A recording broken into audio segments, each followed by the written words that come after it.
Telangana village backdrop కుటుంబ పెద్ద అతివృతంగా తెరకెక్కించిన 'బలగం', 'బాపు' లాంటి సినిమాలు ప్రేక్షకులపై మంచి ప్రభావమే చూపించాయి. ఆ కోవకే చెందుతుంది ఈ మోటువారి లవ్ స్టోరీ. ప్రేమ కథ ఈ సిరీస్‌ని ఆ చిత్రాలకు భిన్నంగా నిలుపుతుంది. భూమిపై అత్యాశతో దూరమైన ఇద్దరు సోదరులు మార్పు రావడమే ఈ సిరీస్ యొక్క ప్రధానాంశం. అలాగని ఇది పూర్తిస్థాయి సీరియస్‌గా కథ సాగుతుందనుకుంటే పొరపాటే. హాస్యానికి అధిక ప్రాధాన్యత ఇస్తూ కుటుంబ విలువల గురించి చెప్పే ప్రయత్నమైతే చేశారు డైరెక్టర్.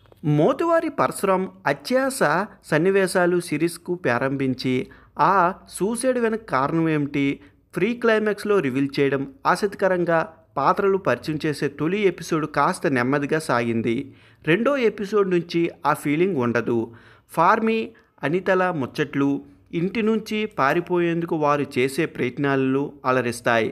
హనుమువ్వ, పరశురాములకు సంబంధించిన ఫ్లాష్ బ్యాక్ ఎపిసోడ్ సిరీస్లో స్పెషల్ అట్రాక్ట్గా నిలుస్తాయి. ఆ క్రమంలో వచ్చే ఎలదారియా పాట హృదయాలను హత్తుకుంటుంది. టైటిల్కు జస్టిఫికేషన్ అక్కడే దక్కుతుంది. హైదరాబాద్ సమీపంలో స్థలాన్ని నర్సింగ్ యాదవ్ చూడడంతో కథ మలుపు తిరుగుతుంది. ఆ తర్వాత చోటు చేసుకునే పరిణామాలు ఉత్కారం దారి తీస్తాయి.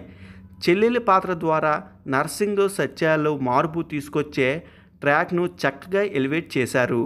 ప్రీ క్లైమాక్స్ను ఎమోషనల్గా రన్ చేస్తూ క్లైమాక్స్ను మళ్ళీ కామెడీ ట్రాక్కు ఎక్కించారు.